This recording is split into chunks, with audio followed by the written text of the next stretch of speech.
Hi, Null. Hi, Jonathan. So did you hear about the time that Bomberman went to the Smash Bros. Party at the Smash Bros. Mansion? No, I didn't. What happened? Well, let me just say, it was a blast. Man. I bet you were up all night thinking of that pun. Yeah, I was Uh, actually. I There's a mean, lot of it's jokes I can't really make about bombs these days. well, I mean, it was a blast, or it was the bomb, or It was a bomb. Okay. eh, it wasn't a bummer, man.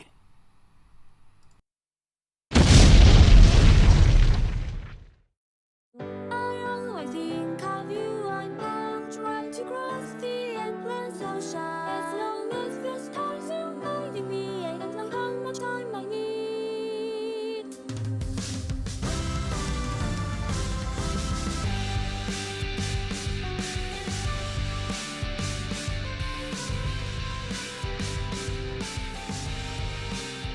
Yeah, it was not a bummer. Alright. Well, I say, welcome back to the Lasting Impression podcast. Hi, everyone. Hope you all Yeah. are doing well. Yeah. I mean, I'm doing a little better from last time. I'm still kind of iffy, but I'm not going to get into anything like that. Oh yeah, I'm Jonathan, and who are you? I'm Null Falcon. Good friends over many online platforms, but most importantly, friends in real life. So, Oh, yeah, we know each other outside of the platforms we communicate on, which I'd say it's really good to have. It's good to highly have friends. recommended. If you Yeah. only talk to someone over like Twitter mentions or replying to Reddit posts, do yourself a favor, get their like Discord ID or like their Overwatch battle tag. I don't know. People Get still play Overwatch anymore. I don't know. I don't know what people do. All right, but yeah, I guess yeah, you never really know who becomes your friend online, and I know there is always that stigma about like you can't really trust too many people online or you don't know who they are, and while that is true, sometimes when you find friends in I don't know, any kind of platform or fandom, and you just start talking long enough, like, you might start to become friends in real life, which is what happened with us. Mm-hmm. Yeah. And Which, which it wasn't related to the topic of the podcast, but I think we went over this before. Like, I ended up finding some of your, God, what was it? Was it your basic artwork, or was it your was it like that joke post regarding like the Bravo Man animated series? it was probably the Bravo. I Uh, think it. it was Um. one of the two. I think it was the Bravo Man, the Bravo Man post, but then it was like I saw your artwork, so then I just started following you. Yeah. Came for the Bravo Man Mm, content, stayed for the art. all right. Um, But we're not talking about Bravo Man today. no, no, we aren't. In fact, we're talking about a series that, unlike the ones discussed in the previous two podcasts, is actually a pretty old series now, if we're going to be honest, starting sometime in the 80s, and one that also, again, unlike the last two episodes, we both have like a pretty strong connection to. Um, One wasn't like pushing the other into it. Uh, and I don't mean that in like a negative way. But as you can tell by the title, we are talking about Bomberman today. Bomberman. Originally, it was just going to be Bomberman Jetters because Jonathan really enjoys the anime, but I suggested let's just generalize it to like, the whole Bomberman franchise because I have an attachment to other parts of the series. Mm-hmm. All right. Well, I guess with that crudely cobbled together introduction. That was not crudely cobbled together. That was masterful podcasting. That is reincorporation that had relatability. It had an arc. Mm-hmm. And it had some life advice, I guess. Don't doubt our podcasting skills. All right. Well, I guess a good way to start off like the podcast or is like how we got introduced to the series. So, Jonathan, how about you give it a go? Yeah, so I have been I think my very first Bomberman game was actually Bomberman 64 on the Nintendo 64. Really? That's think surprising. so. You've never told me that before, especially with how much I gush over that game. Well, I never had a strong connection. Like I was 7 when I first played it, so Okay. I didn't understand the concept of video games back then, and Okay, that's I fair. also hated dying in video games. And Bomberman is just a game about failure. If we're really thinking about it, Yeah, at its core. as the TV tropes page says, you'll be lying if you haven't killed yourself at least once in the games because it's very easy to do. Mm-hmm.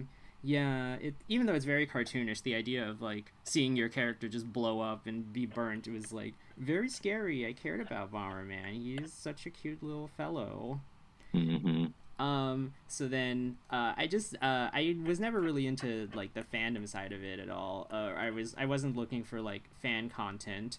But I've played quite a few Bomberman games. I have quite an assorted history with it.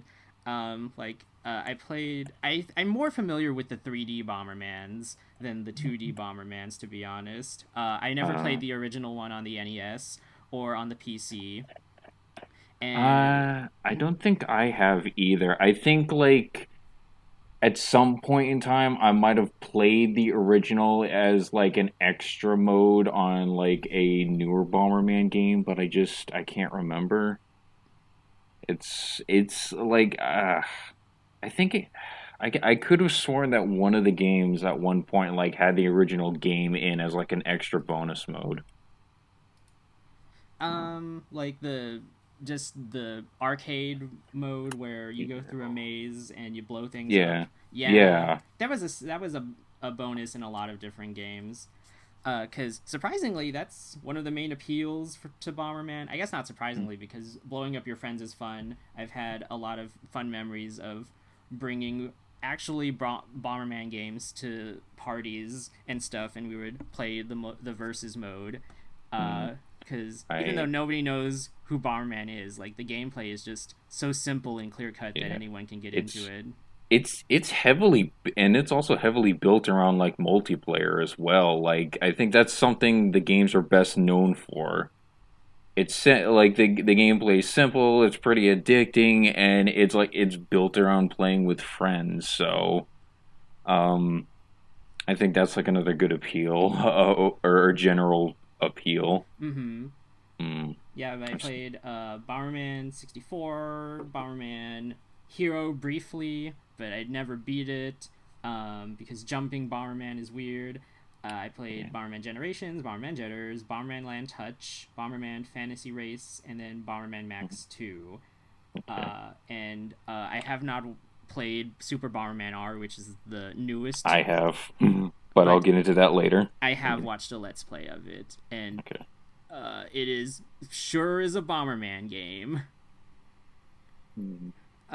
What I think that's my extended history. I think I am more of a fan of the anime Bomberman Jetters, which came out in 2002, because I think I played the GameCube game first, which came out in like 2004, I think, and it had the anime opening as its opening, but I thought it was just the game opening. I didn't know there was an anime to it. But then I was watching. I was at my grandma's house, and they get Chinese cable TV because of a satellite, and one day I was just there, and suddenly Bomberman Jetters was on the screen. I was like, "Whoa, what is this?"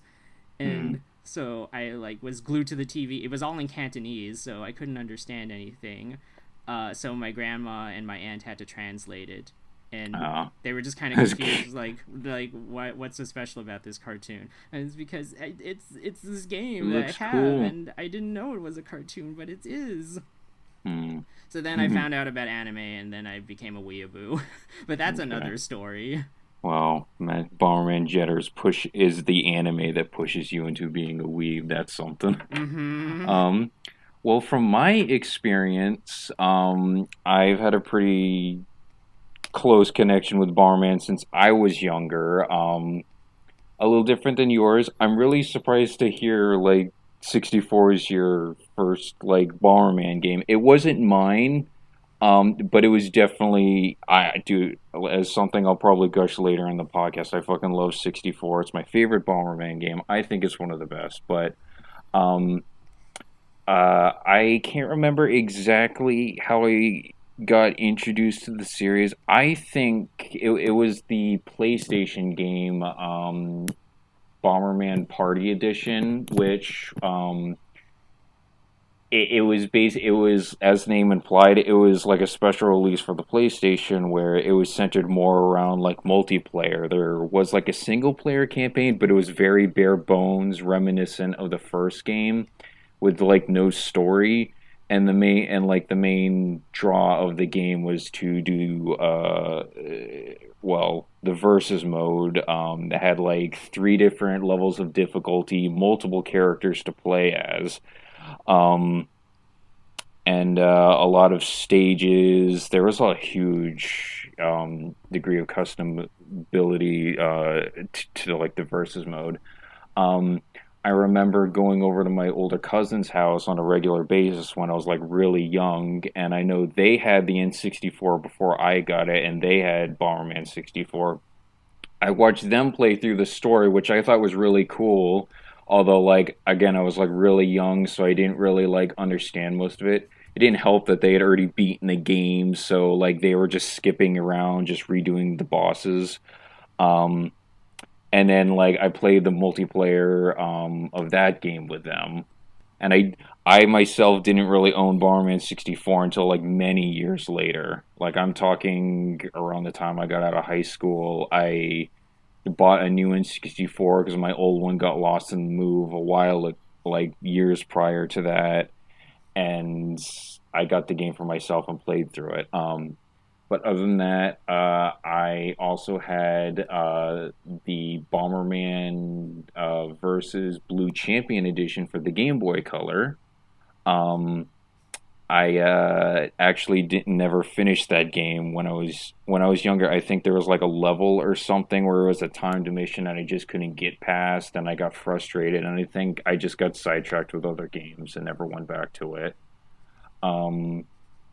I've also in addition to what I was saying about Bomberman 64, I didn't play Hero, but like I ended up getting like a copy of Bomberman 64: The Second Attack, which is actually a pretty rare Bomberman game. I got Super Bomberman R a little late in the game's life cycle, like I think after a year it came out, which I think kind of hurt my enjoyment of it because the campaign, while I do like it, is really short. And the verses, I don't really have anyone like to play couch co-op with, like in verses, so kind of had to try and find any matches online, which I couldn't, and I felt like everyone already got their fix by the time I got it, and I couldn't find any matches online. It really sucked. And no Bomberman. Yeah, and the unfortunate thing is I ended up trading the game back in as a little bit of extra money to get a different Switch game because I was low on money at the moment, and I can't remember which one. Oh, you can't remember which game you got afterwards? Yeah, So I guess Bomberman was still memorable, even though it was disappointing in some ways. I do enjoy Super Bomberman R. I do think it was very necessary since the travesty the last one was. It was 6 years ago. But yeah, still. we won't talk about that. But yeah, it was a safe game Konami made, considering the blunder they made with the last one, and I think it's good for what it did. I just felt like, if I can't find anyone online to play with for whatever reason, then, I'm not going to have a lot of enjoyment with the game. So until they come out with the next one, which I hope they do, yeah, that's pretty much it. Did you at least play the DLC? Yeah, the DLC. Yeah, the DLC. All of that was free, so I didn't have to buy any of it. Okay. The extra chapter, as well as the extra characters. And if there's one thing I'll give Super Bomberman our credit, is that making the DLC like completely free, which include bug fixes, added stages, and like an extra like post campaign mode or yeah, like an extra DLC chapter of the main game and and a lot of extra characters. I'm a little bummed none of the characters they added were like from previous Bomberman titles except for Max, but that's I mean, there's something to be said about a lot of like third party or not even third party, just like taking characters from other Konami franchises and then like turning them into Bomberman, which was honestly pretty cool. But like, I kind of really wanted Sirius or Regulus or like any of the characters from 64 or the Second Attack to be made playable. But I think Konami just doesn't know of their existence or really care. So yeah, so that's kind of been my history with Bomberman, and I never really watched Jetters until like you got me to watch it like what 3 was it like 3 years ago now? No, I think it was maybe 2 years ago. I think it was because we took a break between season 1 and 2. So I think like season 1 was like 3 years ago, and season 2 was like 2 years ago. But like we watched it, and I enjoyed Jetters. It was different. I kind of didn't like the depiction of Bomberman being a young kid because I don't know. I like the more mature. I mean, even though it's kind of one dimensional in Super Bomberman R, they give him a more mature, heroic personality, which is what he's meant to be as in most of the games, except he's kind of like a heroic mime like other characters like Mario and Link. But yeah, Super Bomberman R, they gave him a voice, they gave him a reasonably adult sounding voice, and they made him generally the more mature older sibling trying to rally his other quirky siblings into like, okay, look, we're a superhero team. We need to go fight the villains right now. Although I think that's what I really like about Bomberman is just the mutability of the series, and because it's pretty experimental coming from a game that started off as just like a maze where you had to find the way out and explode things in your path. Like there's been a fighting game. Well, I guess it's a fighting game in a sense, but like Bomberman was featured in a fighting Smash game.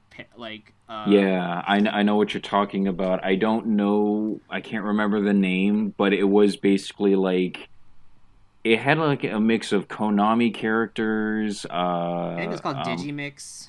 Digimix, yeah. There like some other like Konami. I know there was 2 other unrelated like companies because I know it's like Solid Snake was in it. You got Optimus Prime. I think you had didn't you also have Sailor Moon in it as well? I think so.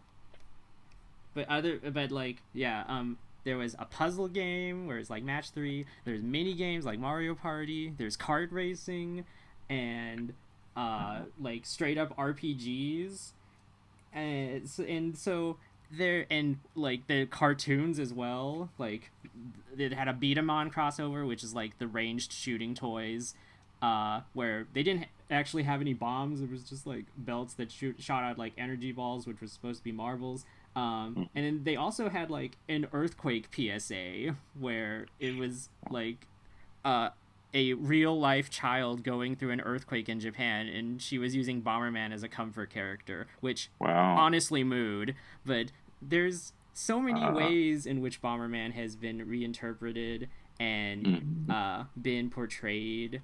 So I yeah. think, but his design is just so ubiquitous that he can just be placed anywhere, and you can be Yeah. like, I mean, it's kind of like Mario. Like everyone knows what Yeah. Mario is, but it's just surprising that I guess Bomberman just doesn't have the same resonance as some other Yeah. video game mascots, which is a shame It's because there's a lot of variety in the series. There's 70 games. yeah, yeah. It could be that it could be that Mario. I want to say like he just came out at like the right time and place. Miyamoto just kind of hit gold with that. Because Mario kind of has what like many refer to as like this free floating timeline where there's no passage of time per se. Games just kind of exist, sort of like they can exist independent of each other, but they're also all connected. But there's no clear cut connection, and that's not something that's exclusive to Mario. That's like a lot of like early video game mascots that came out around that time. Sonic's also like another huge example. In fact, I'd say Sonic is like a better example than Mario because there's so many fractured like continuities. Like you got the original Sega games, then there was like the Satam cartoon or no, Sonic the Hedgehog cartoon. Then you got the Satam, then Underground, and that's three different cartoon series right there. But then you also got the Archie comics, which are such like a comprehensive list of like continuity in of itself, and the games have their own thing going on. And Bomberman's kind of like that, just like on a smaller scale. And I guess like, and my point I was trying to say with this is like because it's sort of free floating and there's not like a huge bit of like a single structured story. It might be a turnoff to some people, and some people just I guess like like more grounded experiences like in their video games plot these days. Like even though you can make the argument that like the Zelda titles are also separated, there have been like numerous timelines put into place saying there is a connection, and generally speaking you can always line up like two or three entries in a row saying yeah, these are all direct sequels. Bomberman kind of has that. I mean, you got like the Super Bomberman, line of games, the Bomberman Land line of games, like the, two out of the three N64 titles that are that tie in together. But I don't know, and that's kind of like that was kind of like why the topic of this podcast was generalized to just Bomberman because I know you mainly want to do Jetters and like I kind of wanted to talk about like some of the games I played. Hmm. Wait, I mean, I guess it's surprising because Bomberman does have grounded narratives. Like it's like a Mario game. Like sometimes Mario is just like an alternate reality. That's the same with Bomberman. yeah, Because there isn't like much of like a narrative like heavy game than like Bomberman Hero or Bomberman 64 2 uh, yeah, and that is I always thought of Bomberman as just like you just jump in and play and you don't have to have anything else. It's just it's Bomberman, so the rest is just icing on the cake. yeah, yeah. I get it. Yeah, but Um, some people like myself sometimes play Bomberman for the plot. mm, well, that's why I enjoy 64 one and the second attack as much as I do because I think that they have the most concrete plot and lore out of nearly all the Bomberman games. A bit lackluster on the ironically enough multiplayer mode, but that's something I can talk about later. Hmm. Yeah, why Did don't you? you what were you saying? I was gonna say like, well, before I get into my stuff, did you want to talk about Jetters? Yeah, sure. I'll talk about Jetters.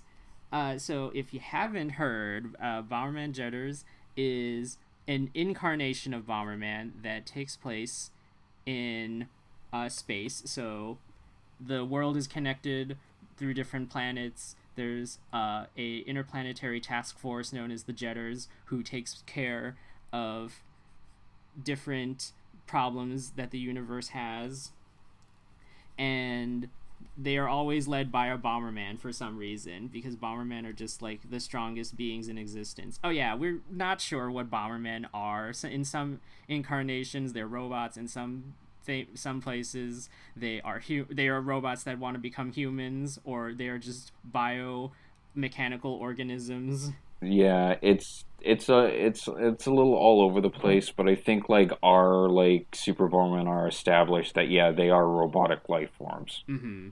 Yeah, so basically, you have Bomberman, but as Null said, he is not the hero intergalactic enforcer that we know. He is like 12, and he Yeah. has a big brother instead named Mighty.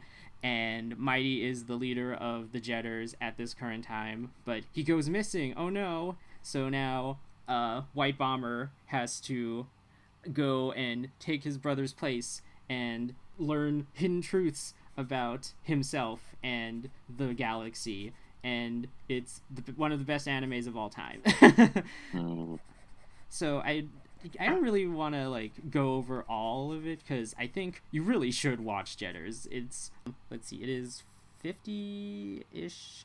I think it's about 52. Yeah, 52 episodes, and it's actually all on YouTube right now. So as of the time of this recording, and it is one of the hypest things I have ever seen in my life. It just has the perfect blend of comedy and drama, because there's it starts off as a Monster of the Week show, but then halfway through like the first season, there's a tone shift, and it gets really dramatic and dark in ways that I don't it's like really melodramatic, more like, because Bomberman has gotten into or has tapped into dark themes before, but not in the same way that perhaps a soap opera is. I guess I would say that Bomberman Jetters is the soap opera of the Bomberman franchise. What it it does well. So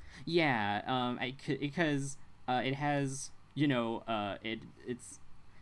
it has characters that have goals, and yeah, it has characters that have goals. That's every narrative, but I think the emphasis on like family and the way that it plays with alliances and what it means to be evil, and how it subverts the trope of evil in most Saturday morning cartoon shows, I think is just really well executed. It may not be the most original way, because I think there have been some science fiction stories that deal with the same subject matter that it has done. well, you have a fairly well futuristic interstellar space travel setting. There's robotic life forms living in conjunction with organic life forms. So some basic themes are going to be like android replication, or like be more, or like, God, how do I say this, like how much of a machine you really are. Although that's less directed, surprisingly enough, to Bomberman and his race, and more towards like one antagonist in particular. Mm-hmm. So, yeah, and I mean, might as. Did you want to talk about any of the characters without spoiling anything? Yeah, I can talk about the Jetters. So, in the Jetters task force, it's led by Dr. Ein, who appears in a lot of the games. He's the swirly guy, swirly glasses, and he just leads the team around. But in this one, he's like a bumbling oaf, who can all of these characters in this show are in ways incompetent, and it's very comedic. But that just makes it, whenever they succeed, like even better in contrast. So it's led by Dr. Ein, and White Bomber is the main character, and he's just really immature, and he cries a lot, and he whines, and whenever like me, Null, and another friend were watching, they were like, "So when does Shiro get good?" It's like that one Vine by or that one video by ProZDU. It's like, "Ooh, I'm gonna poop my pants and just cry over here," and then it's like 20 levels later, he's like actually a good character. But he is, just the standard Bomberman skill, who can just pull bombs out of thin air, but probably less effective than his game counterparts. Yeah. Then we got Shout, who is the de facto leader. Which I find, I don't know, she really doesn't contribute anything. I don't want to like, I don't want to like say anything, bad, but like it's like, how in like a lot of animes where there's usually just like one female like main lead, but she kind of doesn't do anything. Well, that's kind of Shout. She's like the leader, but she doesn't really have any of the skills or firepower to lead. It's either just, leave the firepower to Bomberman to prove himself, or the technical stuff to like Dr. Ainz or Birdie, like operating the machinery. And I'm thinking, what does she do other than berate Bomberman and just complain? Well, she's the one who actually gets out of the ship and does that. She's just a very assertive young girl, and she has a boomerang that she doesn't use as often as she does. I guess so, because I don't remember her using it. She uses it quite a lot. And I think she's just the big sister. Like, let me talk about the other characters, and then I'll get back to her. Yeah. So, like, we got Bongo and Gangu. They are, like, the package deal. Bongo is a big ape thing, and he is, I guess, he's mechanics. Gangu is his robot companion, and he is a small little orb thing with light up heads, or light up horns on his head. Not horns, they're just light bulbs, but they're the comic relief of the team. Sometimes they just get left behind, and sometimes Bongo is modifying Gangu to turn into something else, like without Gangu's consent, and it's pretty funny. They are like the oldest members of the Jetters. Or they're one of the original members, yeah. Actually, isn't that like everyone besides Bomberman and Shout? Yeah, pretty much.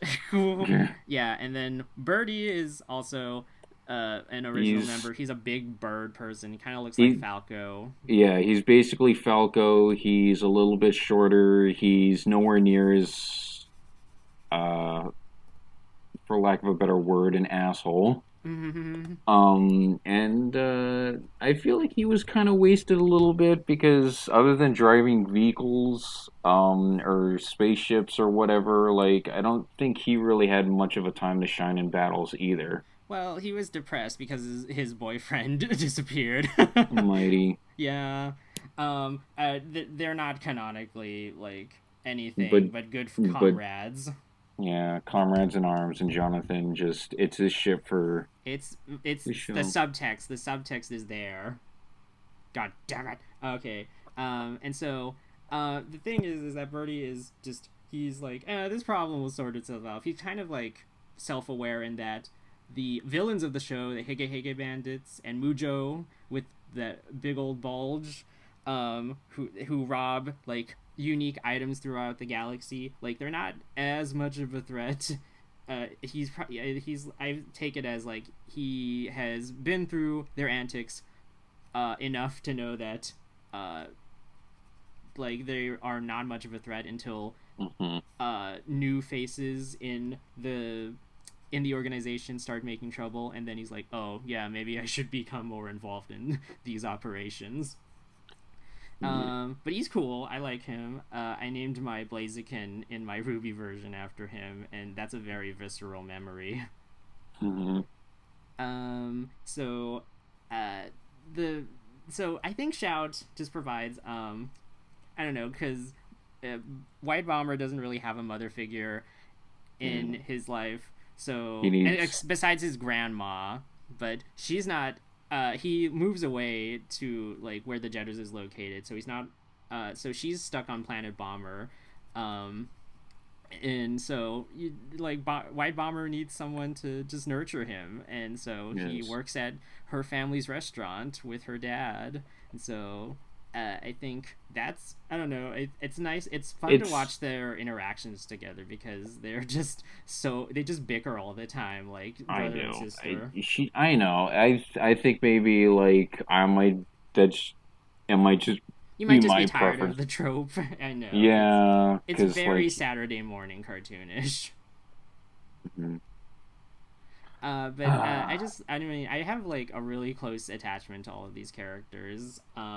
And it's just, I don't know, I was so mad to see that a series this great just never got localized and in any capacity, and besides the game, which is a shame, really, because the game was pretty good, and I was like, okay, yeah, sure, that was fun. But then finding out about like the wacky plot of the anime just made me like it made me want to petition Konami and Hudson Soft, rest in peace. Like, why didn't you bring this over? Yeah, if China got it, then we should be able to have some of it too. I want the Bomberman juice. Give me the Jetters juice. Mm. And So that's that. I guess that was my tirade on Bomberman Jetters. If anything, please just go watch Bomberman Jetters. You will not regret it. yeah, and it's got a cute anthropomorphic fox dog girl thing Oh for all yeah, the furs out Misty. there. Misty, Yeah. yeah. I don't Who- know. Yeah, She's she is certainly she, she's certainly a woman, she and wants to fuck Max. no, She's a robot fucker. no. She's conflicted, okay? 'Cause she's like a thief who has a Well, crush on like the police force. Mighty. Well, Yeah, no. Yeah, it was like Mighty.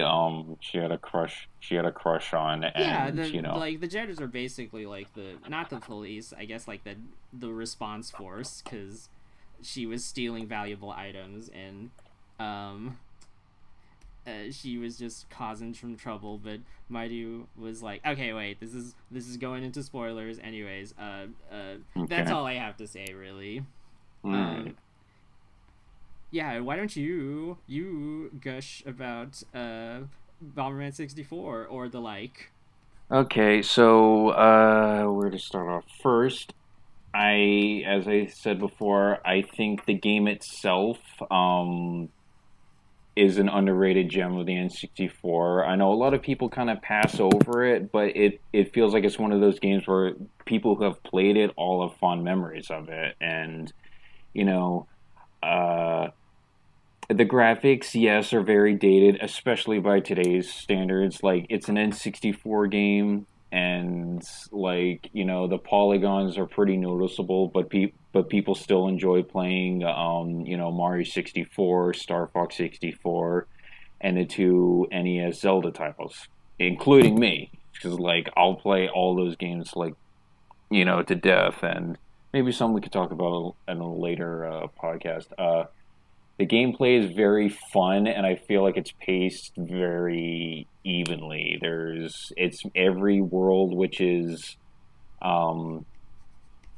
let's see, one, two, three, four. You got 5 worlds, and then you got an unlockable 6th world, and each of them are divided into 4 sections. You got the intro stage, then you got like the halfway point mini boss, and then you got the second stage, and then you got like the final boss of the world. It goes along pretty nicely, but as I said, there's an unlockable 6th world where even if the game, you can breeze through it normally very quickly, like unlocking the last one and actually completing the game will be much harder and take like a longer amount of time. So it's like it's got a good bit of challenge to it. And trust me, it's going to be hard to like unlock that final world. I'm also going to say this, I just love the character designs and the characters themselves for what screen time they get. I've used this as like to describe like the character designs in Bomberman 64 is that if you take the Bomberman's base design and then you take a bunch of the Mega Man X characters and put it into a blender, you'll come out with like the characters of Bomberman 64. Um, and among them, my two favorites are Regulus and Sirius. Both, God, well, I don't know. It's this game's different to spoil because this game's like a little over 20 years old at this point. And it's not really like an anime where people can just go search on YouTube for it. So, what do you think? Um, I think it's fine if people are planning on playing.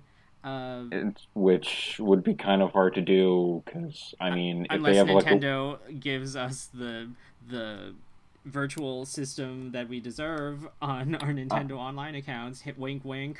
yes, I'd rather Konami do an HD remake of the game. I really, really wish they did, but Maybe you don't have to talk about the true ending and then yeah, I'll just say this: like they have awesome looking designs, and they probably have the most development out of any characters in the game. Isn't saying too much, but I mean, the story was pretty interesting as well.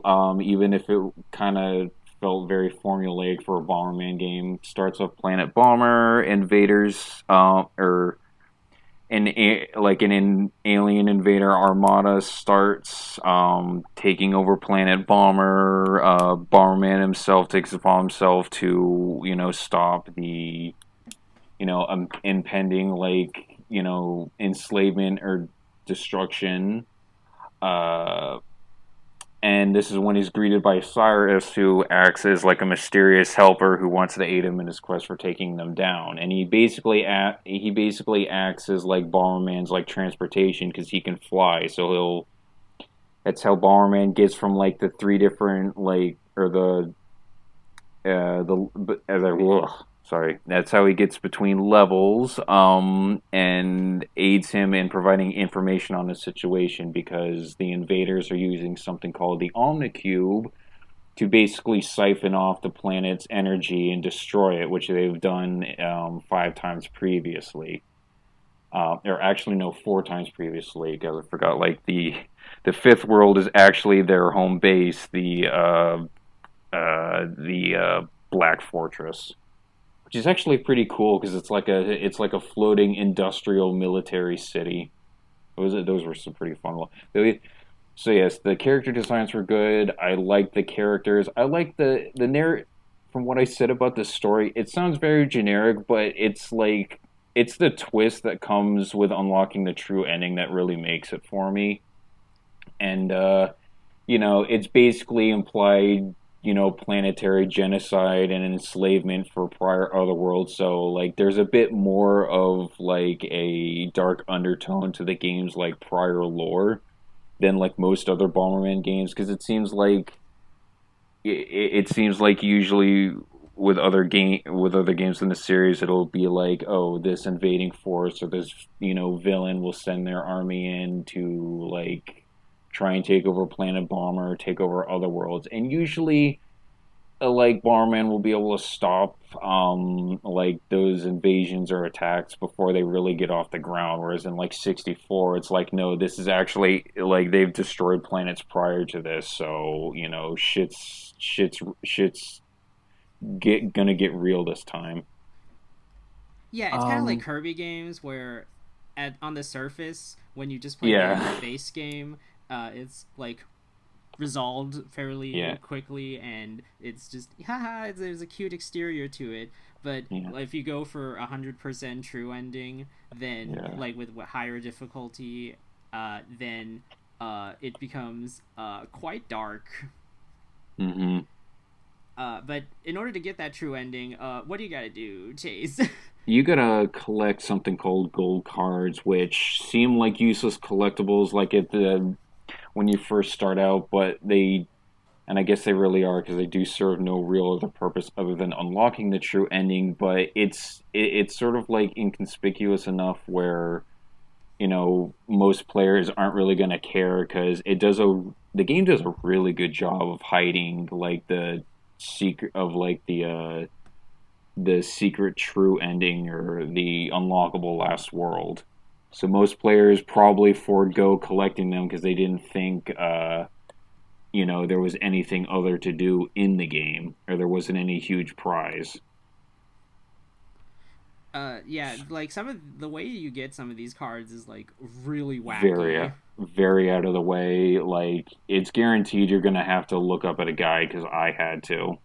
Because like the gate. There's one that it actually shows you in the credits for the normal ending, some of the locations while it's just playing, and one of them you had to like bounce a bunch of bombs like on top of each other, and then you had like between different pillars, and then you had to like fall onto those bouncing bombs and then jump all the way to the crate where the card is. And then when I saw that, I was like, no. Yeah, yeah. Like I said, they really went out of their way to try and hide it. Should also mention though about that, like that's part of the gameplay I didn't mention like before, is that half of it is platforming and the other half is puzzle solving because the way they structure levels, there'll be like a point where you need to maneuver yourself through them in a strategic manner because Bomberman can't naturally jump, but he can bomb jump, which is basically like laying bombs in certain rows against walls or on the ground, and you can jump off of them. And certain bridges and platforms are structured in a way where it's like, okay, you have to create like a line of bombs or like a bomb bridge to jump over these huge gaps. And there's like other examples, but I really liked that added addition of like puzzle solving in the game, and I feel like that's something that kind of helps complete the experience. Yeah, Bomberman games in particular have such I wouldn't say memorable, but I guess they are pretty unique in how in some of the level designs and art direction, because the art direction for Bomberman 64 is just very strong. Yeah, I can like easily recall like landscapes and things I had to do in order to progress in that game than in like Bomberman Jetters or like Bomberman Generation. Yeah, I actually have saved pictures of manual concept art because I didn't have the game I had was something I got off of eBay and it was just a cartridge only. I didn't have like the original like the box that came in or the hand manual that came with, but Green Gardens, Blue Resorts, Red Mountain, White Glacier, Black Fortress or Black City, and then there's like the unlockable Sixth World Rainbow Palace, and all of them are like really distinct and unique. And the music is another highlight. My God, the music of Bomberman 64 is like so good. Yeah, I want to download the sound font, or someone had made a sound font that was inspired by Bomberman 64, and people make songs with that, and I was just like, I love it. Yeah, the weird synths and like it's very happy sounding. Some of the tracks are yeah. Oh yeah, that applies. I think Blue Resort and Rainbow Palace have like that feel. Red Mountain is more. God, it's subdued, but I like it. It feels like you're trekking sort of like through tunnels in a mountain, which you are. Black Fortress has like a more upbeat and tone to it. I don't mean to give such bare bone descriptions because like I'm not too much of like a huge music buff, so I can't like recite like or I can't like give off intricate descriptions of like what the music sounds like, but the music sounds like the environment you're going through. Black City feels like, or Black Fortress feels like you're trekking through like a huge metropolis. And there's also the boss battle themes too. Like, uh, I I want to say one of my favorite themes, but it's a bit of a spoiler, so I'll at least say that the main like the primary antagonist of the game, Altair's themes are like really cool to listen to. I'll play. I was Yeah, thinking about playing a little bit, like snippets of of the the music. music. Yeah, yeah, and like show, I guess yeah, and you can just go back and add like some of the concept art that I mentioned earlier because I have them saved up. Yeah, Um, as long as people are watching this podcast still. and hopefully they are. We put a lot of time into visuals for people Y- who want to yeah, look at it instead of just listen. But if you just want to yeah, listen, that's fine that's fine. too. But you're Yeah. missing out. hmm And yeah, so also fun facts: the voice clips you hear at the beginning of every episode are actually belong to characters in the game. So. Yeah, it's just another Easter egg for all you Mhm. attentive listeners. Yeah. And what else? I was gonna say something about Bomberman 64. I Yeah, and I think perhaps like the one it's one of those games where you can you've got a lot of replay value, and hmm I think it Yeah. still holds up. Or well, I Yeah. think perhaps maybe I. the weakest part is maybe like the camera and like hmm maneuverability, because I think that Uh, was like that actually wasn't Bomberman's first foray into 3D. Like one of the hmm original games I read was actually like a first person Bomberman made for the PC. Oh wow. And it's like it's one of those games where you like it's almost like a Doom kind of game where you had like it was the same basic maze where you blew things up, but it was just first person. So I guess more Shin Megami Tensei. Yeah. But yeah, it was Um. like I guess they had to figure a lot of stuff out. It's the camera isn't really that bad. It's got its issues, but that's another part where it's like people I think are they overblow the negatives of it. It's not it's only going to become an issue at like a few points in the games when you're going through like narrow corridors or like certain walls or obstacles, and like that's that's not as rampant as people will like make have you believe. Mm-hmm. So I don't know. It's like I get so tired of people saying that the game looks bad or horrible or anything because like they make it sound like it's Bubsy 3D, and good lord, it is not. Oh yeah, no, It is I don't think it looks bad. I just think maybe that's the only aspect of it that hasn't like translated well. yeah, I get it. Age well, I get it. Um, yeah. Hmm. Wait, I'll before I go into my before like I guess I talk about like the second attack. Is there anything else you want to say about the Jetters game?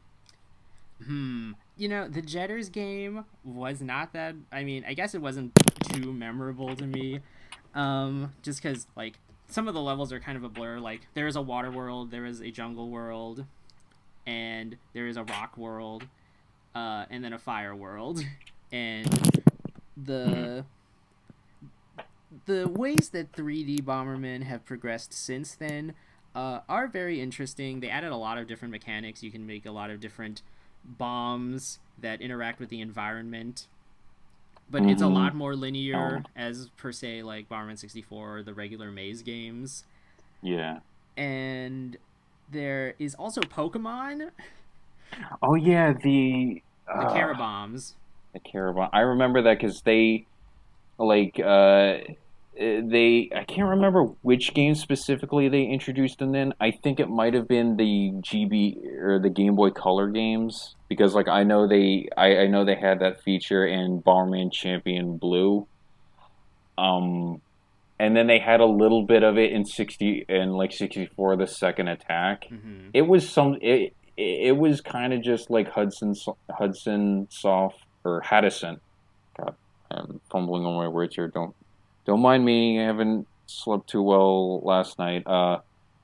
They were kind of just jumping on the bandwagon of the Pokemon craze. It didn't catch on, and that aspect of the series just kind of got forgotten about. Um, Oh, I think yeah, maybe it wasn't like I think they left it behind. But it is mhm, a strong. It's like it has a strong history. Like they've showed up in a lot of the major titles as like either mini games or NPCs. And mhm, whenever there was like that monster collection, uh, I think that was one of the most fun parts of the game for me as a kid because I loved Pokemon, so I wanted to see all of the different creatures you could collect that could either help you give you stats or would give you like some kind of way to progress through the level. mhm. And the designs are very eclectic. They're just Yeah. you can I think you I don't know. I think you can tell whether something is like a Bomberman design or not. Maybe that's just me. Um but the levels, yeah, I don't really have much to say on like the Bomberman Jetters game other than that like it kind of takes place in an AU in of itself, which was a little bit weird. I thought now that I've watched the anime, I think it would have been stronger to just make like some sort of tie-in, whereas like you could experience the events of the anime in the game.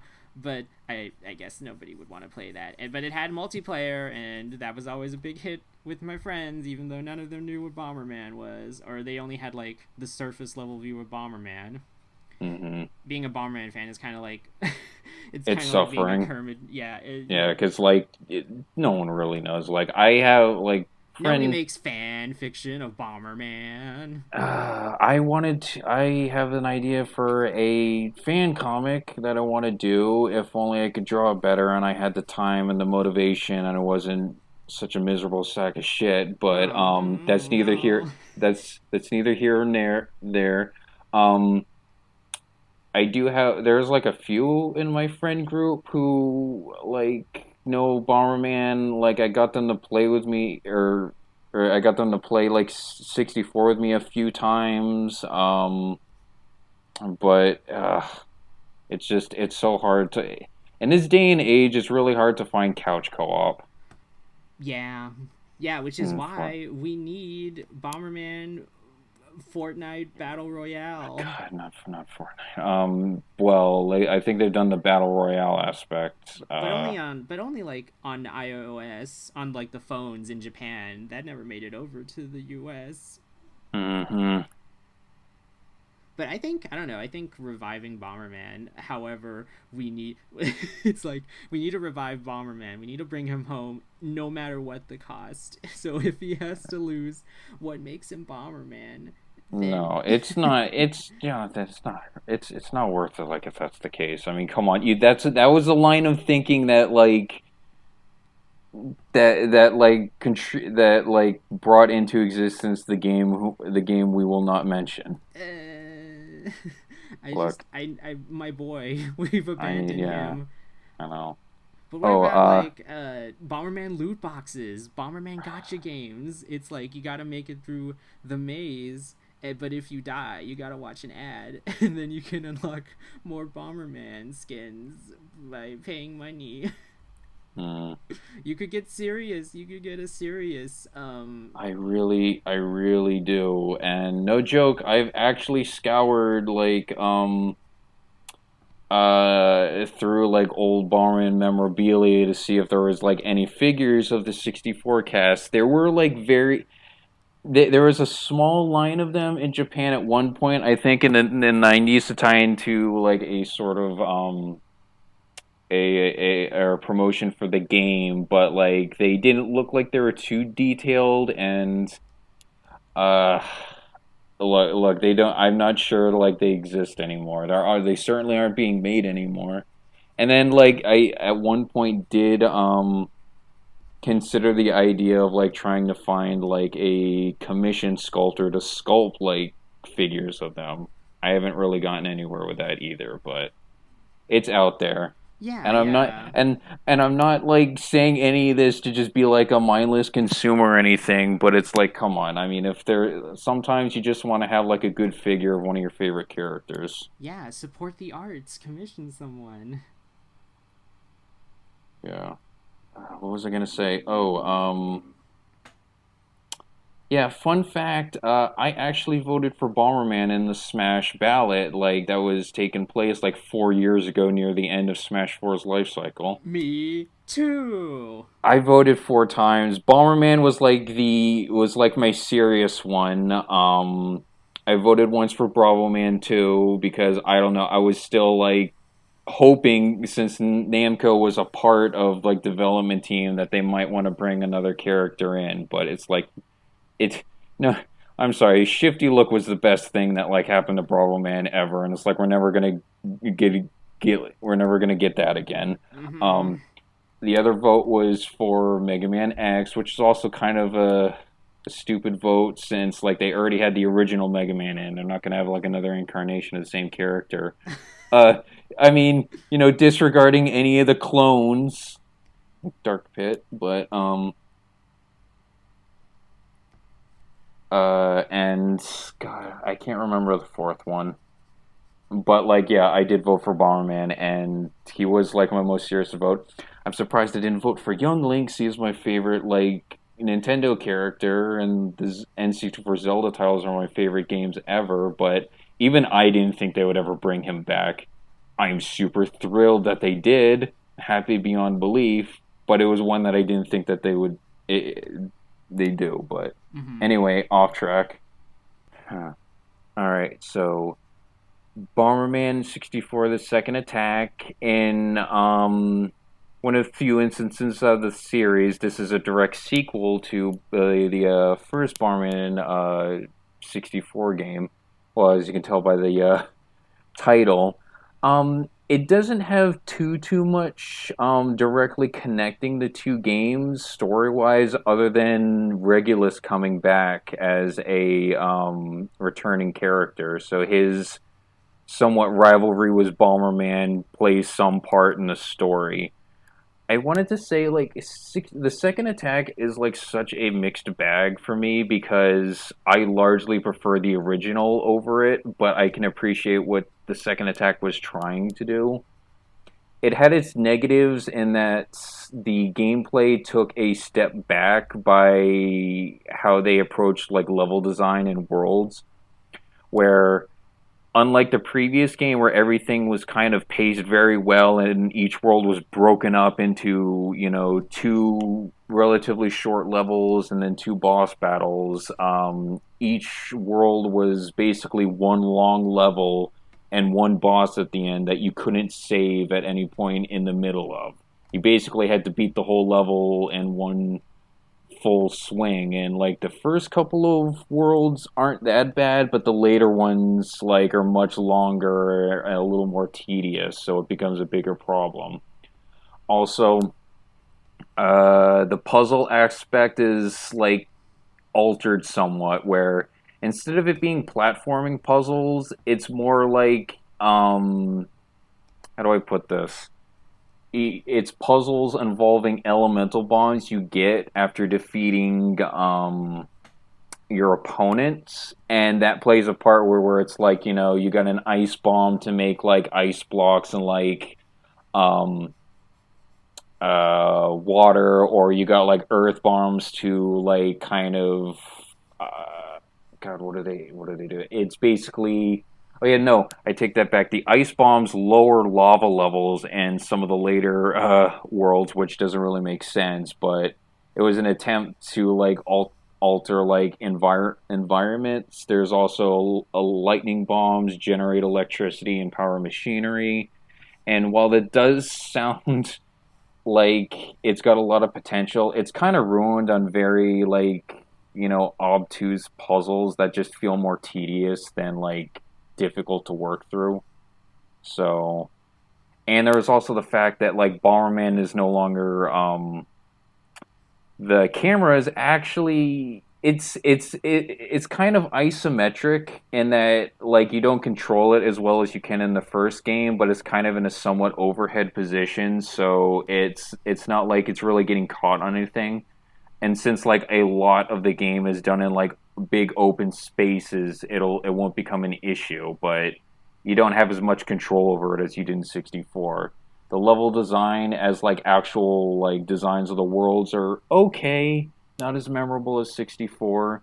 And the bombs, like they follow the standard cross pattern instead of the hexagon 3D shapes they did in 64 as well. Hmm.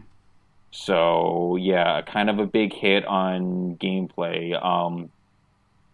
Story, I'm not really sure how to describe other than someone took North mythology, biblical mythology, and the Power Rangers and mashed them all together because, I mean, the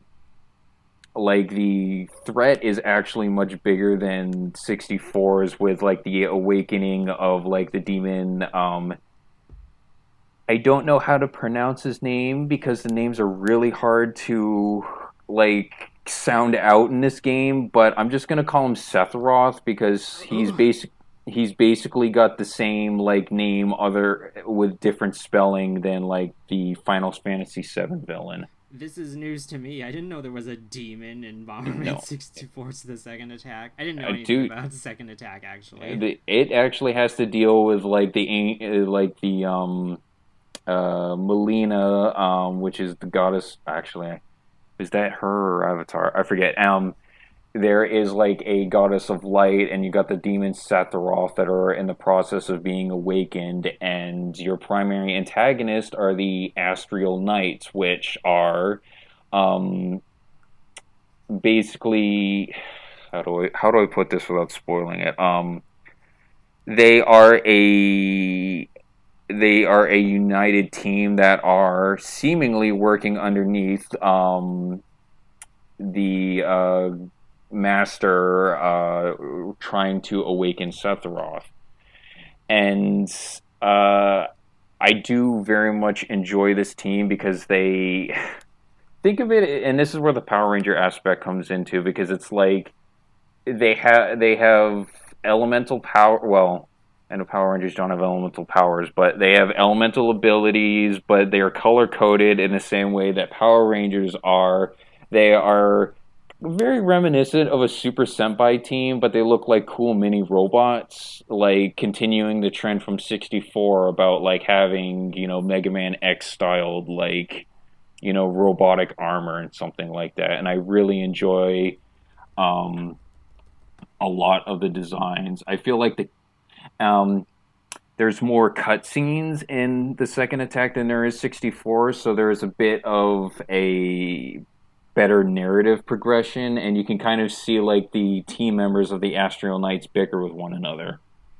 Um, I think without getting into more spoilers, I'll say that I think the story is undermined somewhat by the fact that you get the sense that there was more that could have been fleshed out about it. It felt like the game has a good premise, but it doesn't really do too much beyond like the bare minimum, I guess. But make no mistake, I think 64 is still one of the more like narrative driven Bomberman games, which is kind of funny to say, but it's something like I definitely wish like if just like with 64 getting like a HD remake, I kind of would like the second attack to get us an HD remake as well, and maybe just kind of like work with a story a little bit better. It, Mm-hmm. yeah, Yeah, that's so wacky to me. Just like I didn't think that yeah, Bomberman angels really like dealt with like got it. a Yeah, cult. like yeah, a cold god, like a goddess of light, like a demon of darkness. You got like the BHB army serving as like the forerunners or like the underlings of like the Astral Knights to kind of achieve this goal.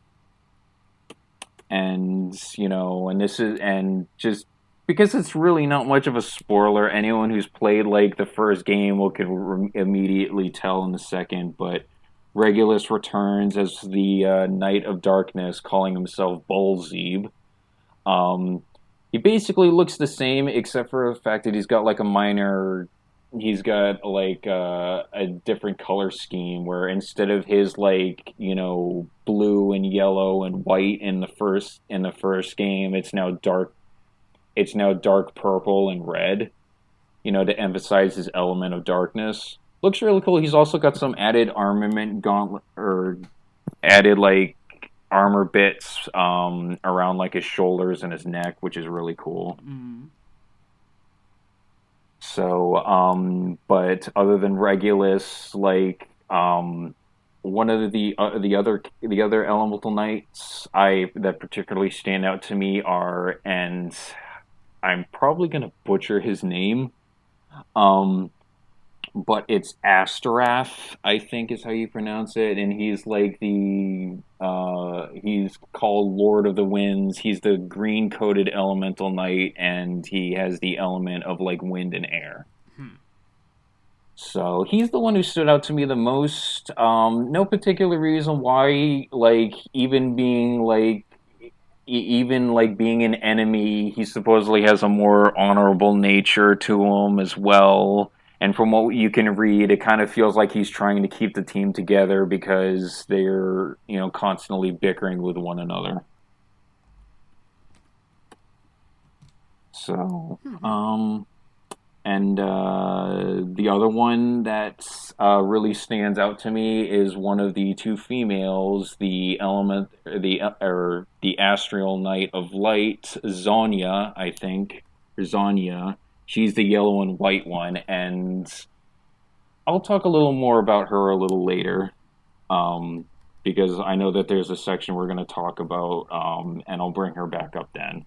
So, yeah, but overall, second attack, it's flawed. I like the first game better, but it was still worth playing, and I'm glad I have it. And I think there is just a gigantic waste in like what seems like a really cool characters for both games to kind of just be thrown by the wayside.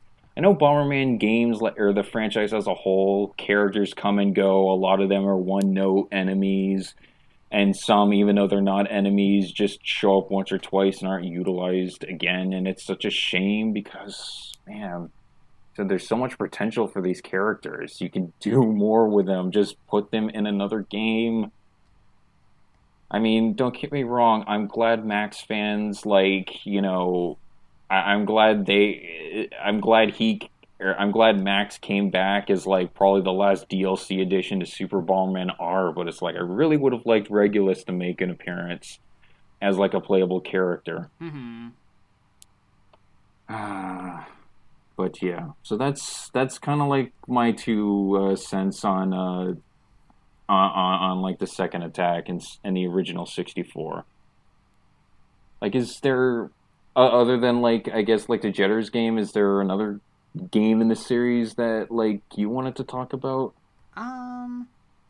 Maybe not like a game, but I was curious, like, so this is the Lasting Impression podcast, so I'm wondering, I wanted to ask you, what has made Bomberman stuck out the most for you, and what makes you, like, still love it even now?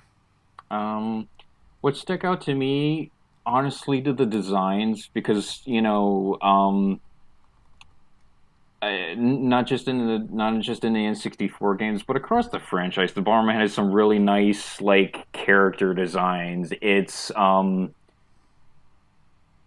if there's like a certain theme you want to go with, I'm sure there's a Bomberman character designed around it. I mean, there's like, you got plenty of plenty of elemental designs, disregarding like the Astral Knights. I talked about just then.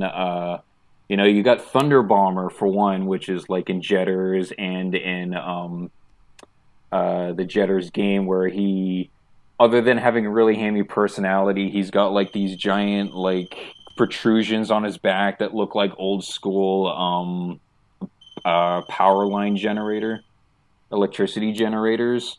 You've also got like a barbarian Bomberman called Earth Bomber in one of the Bomberman series, and he's got like a fur pelt. He wields an axe. Um, so it's like the designs, I think, more than anything stick out to me, and I absolutely love the more like robotic ones that they went with in the N64 games, and I kind of wish that they had, stuck with that approach a little more. The unfortunate consequence of this, though, is it kind of makes Bomberman's like base design look rather, you know, plain and uninteresting by comparison. Now, I love Bomberman's design, him as or I love his design at its base. Like, he's kind of like part of the saying like simplicity works if done properly. Um, but like I like Regulus's design and Sirius's design a lot more than Bomberman's because they just look so fucking cool. They really do. You got the sensibility of like a Gundam fan. I know, I do. Dude, for someone who like grew up with Mega Man games and also really loves Gundam, it's like I'm a stickler for like the really cool robot design. Yeah, me too. And I guess, like, in some way the developers might have saw to that because there's been plenty of times or there's been plenty of Bomberman games where you can actually, like, dress him up in, like, different, like, clothes or armors or whatnot. Which ones were those? Well, there was one. Well, you can actually do that in 64, but only in the multiplayer mode, Right. unfortunately. I like. And there was like very limited selection. They had some pretty cool ones, like you got the Iron Robot armor, and you got the Dragoon armor, which really does look like a Dragoon Knight from the Final Fantasy games. It's something wild, but also like the golden armor, which I guess is sort of a brag and rights reward because if you beat the game on hard mode in less than 3 hours, something I still haven't done to this day, which is kind of sad because my older cousins did so back when they were still in like elementary or middle school. You get a really cool like it's basically what Bomberman would look like if you had the same design template as the characters in 64. I can send you like a picture that I guess you can just like put up on screen when I'm talking about it. Yeah. He also in 64 he got the what is called the Guardian armor, which was it didn't really have much relevance to the plot, but it was something that was kind of mandatory that you gained halfway as you went along in the game at the cost of restricting some of Bomberman's like inherent moves. Like that's something I forgot to mention. In 64 you like basically you don't have any power-ups other than like the number of bombs you can lay and how big your explosions are. All of your abilities are something you'll stay with till the end of the game.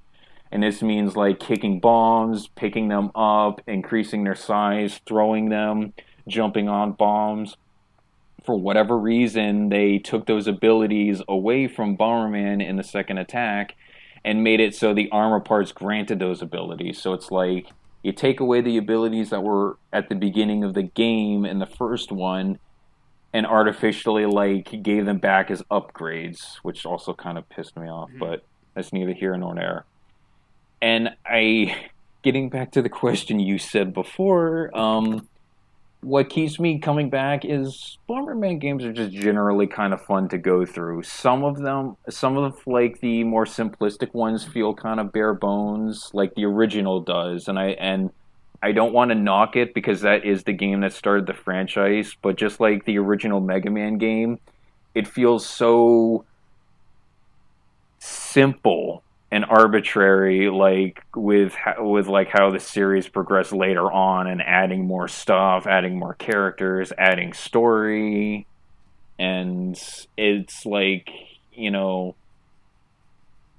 I guess like and as you said at the beginning, Bomberman has a lot of variety to it with its gameplay and its various adaptations. So I'm sure everyone can find at least one game in the series that they like for one reason or another. Yeah. That's kind of like why I really like Bomberman as well, and I want him to make a comeback because Even though like you said, the characters that are in 64 are like a lot more complicated designs, but I think like having Bomberman is just like this simple little white blobby robot. Just it's the contrast that makes them even cooler in comparison, I think. Yeah. Bomberman's, and I want to reiterate again, Bomberman's like simple design is good on its own. It really is. But yeah, simplicity works when done properly. Sometimes though, you're gonna find ones that are a little more detailed or complicated or just cool looking that you like better, and there's nothing wrong with that. And so I think Bomberman wants, I think what everyone wants is we should have made Bomberman R into a Saturday morning cartoon so he could enter the public consciousness in a more widespread format. And then you could make a game that is a little bit subpar, but kids will still play it because, hey, it's those characters from that show that I watch. Nobody knows how to do merchandising, and then you could be like, and then with the show, you could be like, hey, here are some toys, and it's like the scooter that they ride, or like the car that they drive. Let's see. I think merchandising is totally fine for any kind of given like fictional intellectual or property. I think you got to do it in you got to have like some restraint with it and be practical. I mean, having figures of my favorite characters and having a T-shirt or a poster is cool, but I don't think you need to slap like the characters on like every possible thing, like socks or like backpack or. I would kill someone for a Bomberman. Okay, maybe the backpack was maybe that was a bad example, but you know what I'm saying, where it's like you don't merchandise by just slapping this character onto something. Like, you don't need it to be that excessive. But yes, I would still kill to get like a regular or serious like figurine. I feel like if they had proper N64 Bomberman 64 merchandise, you would have an Ita bag for Sirius and Regulus. What's an Ita bag? It's like a fandom thing. So Ita bags are just clear plastic backpacks where since it's like clear on the outside, you just stick things like fan art and pins and things on the inside, and then you wear it so you can see how much someone really loves that character or how much you love that character in particular. It's kind of like a portable shrine. Okay. All right. All right. I understand. I don't know. So yeah, Bomberman backpack. Bomberman tissues. Bomberman. I want Bomberman socks. Yes, please. And Bomberman. Let's see. Bomberman towels. I mean, I guess towels are okay. I don't get the appeal of having like merchandise socks, because it's like unless like someone's at your house with you as you're just lounging around, no one's ever gonna see them, because like you go out and it's like I'm wearing shoes. I'm not allowed to take my shoes off in the middle of like class or like this airport or the post office. Have really you not seen like the character socks where the character or the design is on like the heel, not the heel, but like it's on like the leg part of the sock?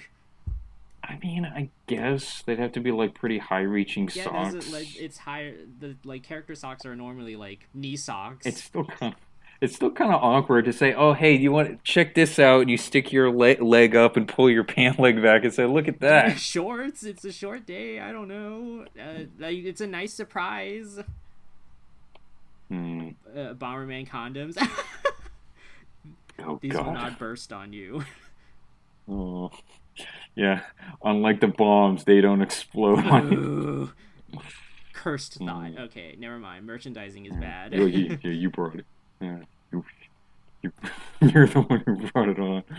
Uh, You know, that's just my uh, capitalist fueled brain. I just think of a yeah. product and they just keep coming, you know. They got to make the money so that Bomberman can survive in this economy. Um, Bomberman survives in the hearts and minds of his fans. Hearts and minds do not pay bills. How is he going to build all of I know his they how don't. is he's going to pay all of his bomb bills, property damage? I get it. Yeah. Yeah. Yeah. The hero of the story utilizes explosives that are highly destructive.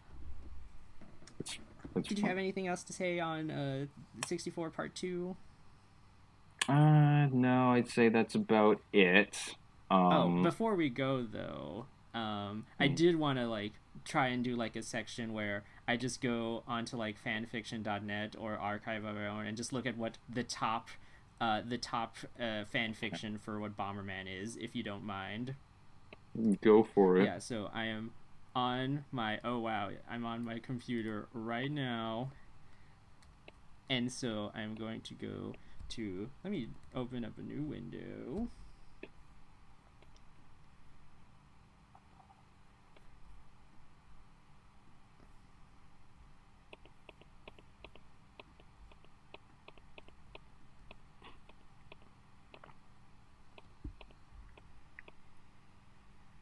Oh wow. Okay. Do you think good, or is the last one that was updated was like Hold 2011? on. I'm still. I'm thinking. Okay. Here's my prediction. It's gonna be like from 2014, and it's gonna be like Super Bomberman R, and it's gonna be like really uh innocuous, and it's gonna be like 76 words long. The fan fiction games. There's 116 on fan fiction. So I've read a few. filters, time range, Hmm. all. Okay, sort favorites.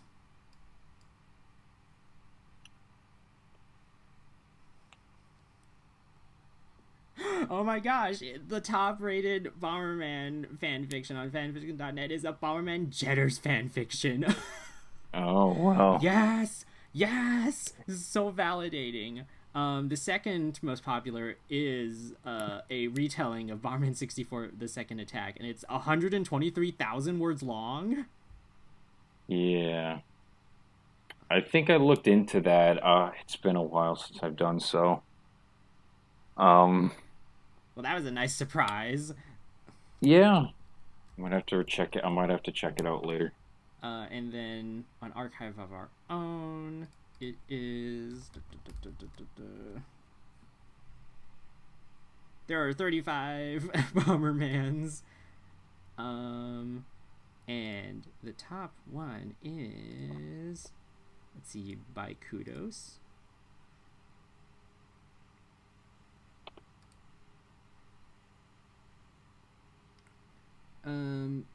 Chocolate Bar by Bomberman 432. Red and Black go to the general store to buy some basic household supplies, although they must spend little due to extreme poverty. A new cheap chocolate bar Well, catches Red's attention. Red's Yeah, attention. Red from Super Bomberman R, I guess. Oh yeah, I'm sorry. When you said Red, I was thinking Red from Animal Crossing. I've been playing a lot. Well, it's like, come on. I've been playing that a lot lately. Uh, actually, no, I haven't. I took a break from it like about a month ago, but like everyone's played Animal Crossing a lot this Yeah, year. yeah. Yeah. I mean, to be honest, Red Bomberman is not the first character that Yeah. pops into your head. He does not No. have much staying power. I, I I do kind of like the personalities that like they gave to the extra Bomberman like in like the in like Super Bomberman R acting as like a retool for like or a soft reboot of the series. Because other than the main Bomberman White or Mighty White or just Shero, I don't know. He goes by many names. Other than like White or Bomberman Black, it's like none of the other ones really had a lot of development or character or relevance until Mm-hmm. R. Hmm. Hmm. All right, so All shall right. we show off the art? Um. Well, that's typically what we do for the last, but like I wanted to say something else because this might come as a shock to you, and it might be a little embarrassing because it's almost non-existent. But I actually have a ship in Oh Bomberman. my gosh, what? Whomst? Yes, well, it gets a little complicated and a little bit spoilery, unfortunately. But I feel stupid because there's so little to work with, but it's like that one where there's just enough there that it's like okay, there is some evidence for this to be a thing. It doesn't really go anywhere, but it's there. So, long story short, I kind of ship Regulus and Zonya together because there is some implications that there's something there between them in the second attack, Oh, okay, okay. which is why I wanted to bring up why her in particular like stood out along with like Astrath. Other than the fact that she has a good design, she kind of is one of the more like aggressive of the Astral Knights, and I use the term as in like she's very headstrong. She's like one of the opponents that really kind of like is kind of condescending and talks down to like Bomberman. The issue that comes with this though is like she doesn't really get along with like the other members other than like the other female one, Zahil, I think is what her name is, and she's like the Astral Knight of like Thunder. So basically, she's a powerhouse of the team, and she's considered, I think, one of the stronger members alongside Regulus. And get this, Regulus is actually one of the few people she respects. Oh. So that's where like this comes from. But like, if you read between the lines, you can definitely tell that she has more of an interest in him than just that. Especially with how belligerent she is with like the other members of the team. Oh, and the Regulus is like, I'm oh no, the whole business. it. Well, and I'm gonna explain myself a little further, but I'm just gonna say spoiler warning for those that are interested. Um, as it turns out, she is like the second to last of the Astral Knights you face before you fight the ringleader of the operation, and before you fight like the final boss, of course. Um, she basically She basically is about to kill Bomberman, but Regulus steps in at the last second and saves him. Feeling betrayed as to why he's doing this, Regulus says that like he reserved the right to take out Bomberman many years ago, or a long time ago. It's left vague. As sort of like a callback to how Regulus is the only surviving member of the previous team from Mm-hmm. '64. So she feels betrayed as to why he's doing that, and he's simply saying, "Well, this is my rivalry with Barman circumvents like my loyalty to this team, and I was like just pretending to go along with it to gain more power." And then she basically ends off with this like, "You were the only man I ever respected," and then it's like, and this is where it kind of gets a little gut wrenching because it's like Regulus, like he says, like, if that's the case, then you'll have to tell Mulok, or like, God, how did it go? Uh, Hold on, let me look this up real quick because I need to get the names right. Okay, yeah, Mulok is the Astral Knight of Earth, and he was one of the main targets of abuse from Zonya, and Regulus basically states where it says it's like, thank you for telling me how you feel. Goodbye, Zonya, and make sure to tell Mulok or apologize to Mulok when you meet him in the afterlife. Oh. So it's a very somber and also kind of like uh like spiteful confrontation, but you can tell like there was something more she had more of an interest in Regulus than just being someone she respected. And Regulus seemed very he sounded very regretful. He did what he had to do, but of course, like, you know, he has to be the one to end Bomberman, not her. Oh, man. So, yeah. And spoilers again, it's like the Astral Knights do kind of get revived at the end of the game, and there is another plot twist that comes along with that. But unfortunately, like, or like the other members of the team, including Zanya, kind of go their separate ways before Regulus makes his return, so you don't get any interaction between the two. Which would, I mean, kind of awkward, but it's like that's kind of where, you know, that's kind of,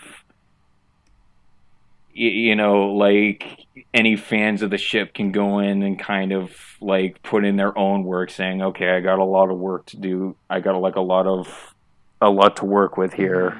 I haven't really done anything with it because like I've been focused on other things, but it's like, yeah, I do kind of actually have a ship in Bomberman for once. Congratulations. Because I know in the last two episodes, no ships. Zilch. Yeah, no ships. Yeah, zilch. In fact, the first episode was about like one of your main ships, so there you go. Alright, so I said my piece on that. We can move to the artwork. Yeah, I hope you get some fan art of that. There is some fan art, and I would like to show it, but like I can't find the original artist of it, and I don't know. I feel kind of bad about doing that without crediting them. Right. Yeah. So, I want to share screens, I guess. Okay. I also kind of cheated this time, but we'll get to that when it's my turn. Cheated. Yeah. Cheaters never win. I don't know if this is real or not, but I have like this memory of like Bomberman in an anti-smoking commercial, like in a arcade. I don't know if it was Bomberman, but it was like smoking never wins. I just remembered during the second grade for one of my writing projects, I wrote Bomberman fan fiction. I've told you this before, and it's saying it's like I don't think like it exists anymore because like that's back when I lived up in New Hampshire, but I do distinctly remember I wrote Bomberman fan fiction in the second grade as like a creative writing product. I don't remember what it's about, but there you go. It's music to my it is ears. Lost to the time. It's lost to time now, but okay. Welcome. Yeah, we got welcome, and we got some Bombermans woobling about the maze. Yeah, between the corridors and mazes. They're not trying to kill each other though. Some more woobles. Yep. It's like a time lapse. Yeah, so we got Kublak and Aqua. And we got Max trying to focus his Super Saiyan power. And energy. And then I don't know what was going on here.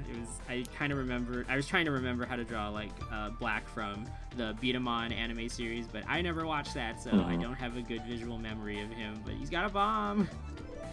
Okay, cool. Then I was like trying to remember what I even though I love the anime, I don't really draw them that often.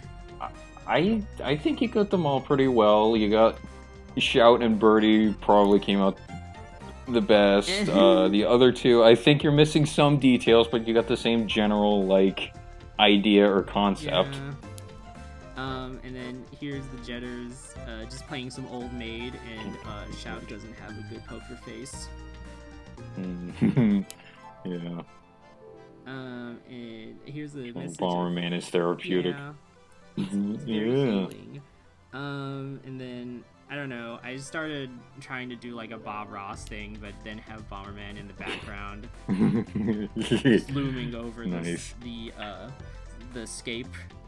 And then for my last sort of experiment, I tried like an abstraction of Bomberman. I mean, I can see it. You got like, you got Bomberman's primary colors. You got like the explosions. You got like the green overlay grass ground. Yeah, it's pretty cool. Thanks. I think I want to experiment more. Like, I don't want, like, sketching is fun, but like, Bomberman is such a simple thing. I think there's some merit to what you say when, sometimes complications are better. Mm-hmm. Yeah, so let's see what you got. Was a sketch that I did. And it's just gonna be like an action pose of Bomberman. Ah, that's nice. Yeah. It's like he was I don't know, it reminds me of a Sonic pose almost. I just tried to do a little bit of foreshortening because God knows I need to do more on that. And yeah. Yeah, I like it. Yeah. And then this next one is there's a bit of backstory to it. Long story short, I gave Sirius like a fan Louis named Trez, named after the planet that was discovered outside our solar system that refracts like less than 1% of light back. Like, it makes sense because of the stellar theme naming in the original Bomberman 64. I just never got around to posting this because I'm worried about like posting like artwork on Twitter anymore. This is very good though. I have seen this and when I was first drawn, and it still holds up. It's very good. Yeah. Put Sirius in Bomberman Fantasy Race. We talked about that too. Fantasy Race actually came out after 64, which is strange because I thought it was the other way around, but nope. Well, when they do inevitably do a remaster of it, maybe there's still hope. Maybe. Someday. Yeah, it's like it's so unfair. Like, oh yeah, and I'll just put this in as like a little joke to end the episode off. But it's like, yeah, Nintendo games get remastered and remade all the time, but it's like, Hudson Soft. Well, Konami now actually doesn't like do any of that. Where is the cast of Bomberman 64? Yup. That's basically how 64 went. Mm-hmm. That's basically how it is. Like whenever you play any Bomberman game. Yeah. All right. Well, I suppose is there anything else to say to end the podcast off on? To say, I guess we could say thanks so much for listening. You can follow us on Twitter at Last Impress Cast. Because Twitter character limit on the name.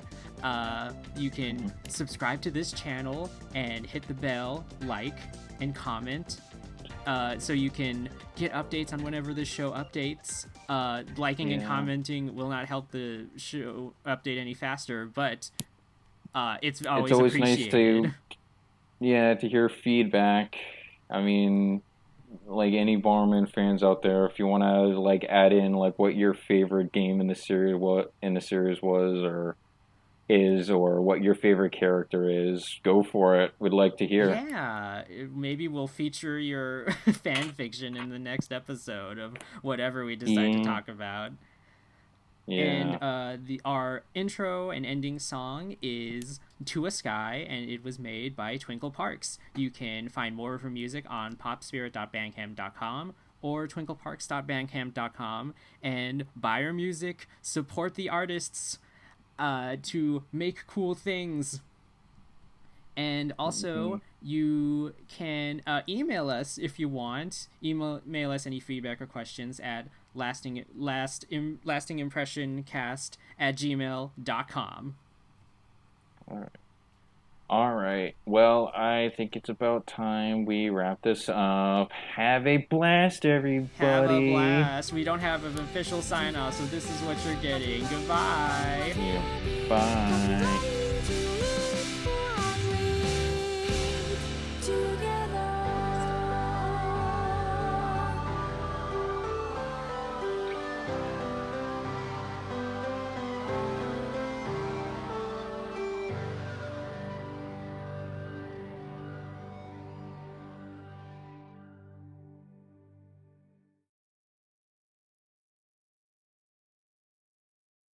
Ore no kachi da!